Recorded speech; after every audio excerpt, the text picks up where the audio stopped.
What is the number one thing that you see across all of the billionaires and why they are so wealthy is because they own equity in the companies that they built. Okay, they didn't go and work out there in a job and make a bunch of money. They went out there and built a company and they own equity. And their investors invested into them and they got a lot of equity and they become wealthy as well. My name is Akil Jabbar. I am the GP and Investment Director at Horizon Capital. And today we're going to talk about what to look for. I'm going to talk about 5 things what to look for when buying equity, investing your capital in a startup business and help you generate true wealth.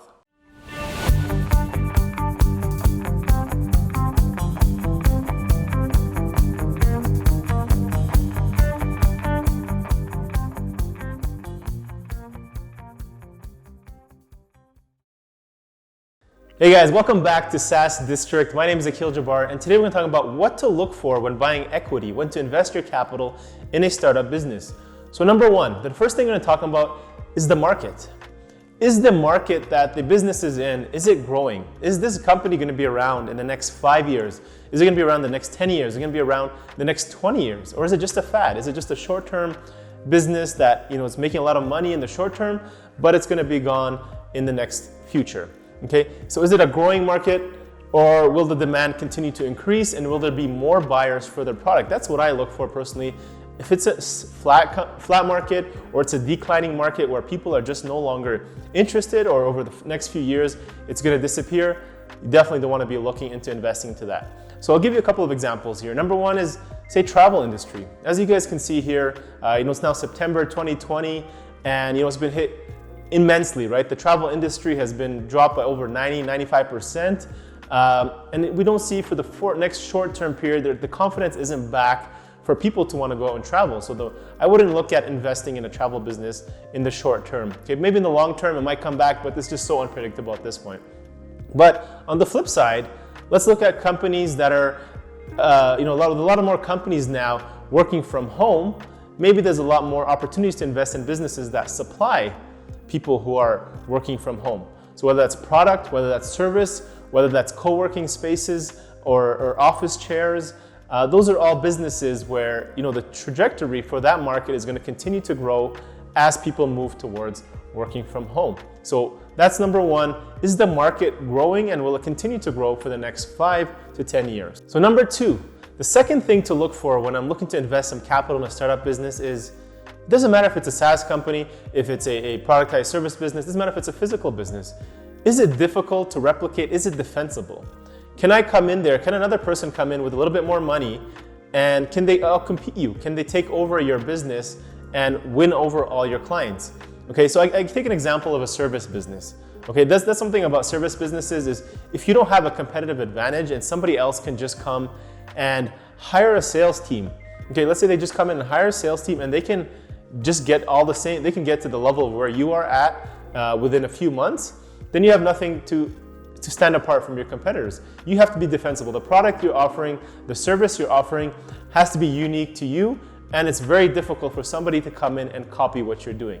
If it's easily replicable, if anybody can do it, then anybody can do it, and it's not as valuable in the market. So I look for things that are non-replicable, that have a strong moat, which is something we talk about, and have a strong competitive advantage and can't be easily replicated, because you have something that stands apart and makes you unique with your business. So number 3 is, can this business become a market leader?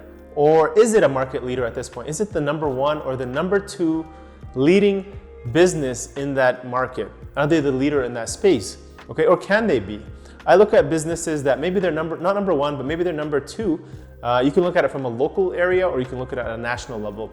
If there's, say, you're opening a gym, you want to invest in a gym in your area, is there 10 other gyms and they're all competing for the same business, or are you going to come in there and be able to capture all the market? Okay, and become the number 1 or number 2 gym in the entire area. There could be another option where, say, you're looking to open up an e-commerce store and you're selling a shirt or a mouse. Or is your mouse going to be the number 1 mouse that gets sold across the entire country because it's something that's so powerful and people just love your product, and you'll be known as the number 1 person to go to for that product? Okay, so I look for either number 1 or number 2, or even if they're just starting off, could they have something that's so unique that they could be the number 1 or number 2 position in that space and market.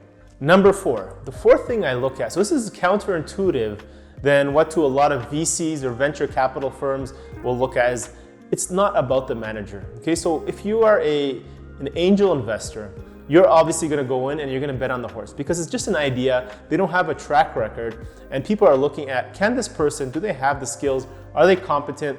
Do they have the experience to know what they're talking about in that field to actually go out and execute? So that's what you're initially looking for if you're an angel investor or a VC. But what I look for, it's actually different. And the reason why I say that is because the management can be replaced, okay? Or even if the managers or the CEO or the founders aren't that great, the experts who are needed to take that company to the next level can be easily hired. Okay, you can hire people who are extremely competent and experts in their field, as long as the company has the other points which we talked about in this video. And so unlike a VC model where you're betting on the horse, in this case, the horse doesn't matter as much. And that's what I look at. I don't look at who the person is as much. I look at the business independently. If they're a great leader and they're doing a good job, that's even a bonus on top. But that's not a leading factor to look at when investing your money in a business. 5 and last point is the revenue growth. Okay, so one side of the equation is the market. Is the market growing? But the other thing to look at is the business growing? Is the market and the revenue, is the business growing month over month? There's a lot of small businesses out there that they have no idea what they're doing. They don't have the experience.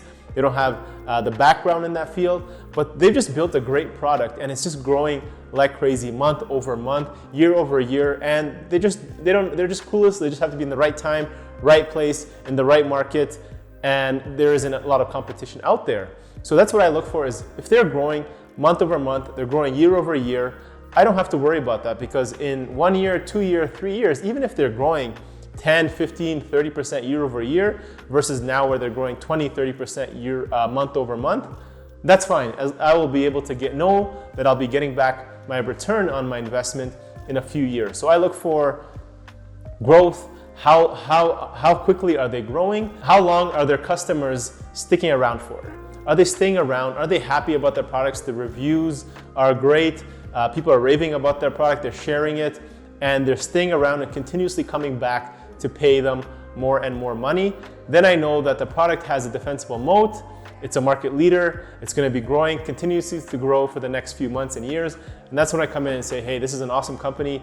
I want to invest my company in this company. Okay? So that's the 5 points I want you guys to consider. If you guys are looking to, you have some capital on hand, you have some investors on hand, and you're going out there to look to invest some of your money into buying equity, which, like I said, is the #1 way to build wealth. Okay? So you build wealth, you own a small percentage of a bunch of businesses. At some point they'll exit, or you'll get a return on it and you'll become, a millionaire or a billionaire in the next 10, 20, 30 years when the company is at the level of where you want it to be. So just to summarize here, the 5 points that I talked about of what to look for when investing your capital in a startup business. You have some capital on hand, or you have some investors with you who are looking to invest in some equity in different businesses. These are the 5 things you want to look for. Number 1, the market. Is the market growing? Number 2, is it defensible and is it difficult to replicate? Number 3, are they a market leader, or can they be a market leader within a short period of time? Number 4, it's not about the manager. Don't worry about the manager. We're not VC funds here. Look for the company itself. And number 5, is the revenue growing on a month-to-month basis? Okay, so that's it. If you guys like this video, what I'd like for you guys to do is comment below which of these were surprising points for you when you guys look at investments. And if you guys like this video, make sure to subscribe and like this video, and we'll be sure to publish more videos just like this on SaaS District.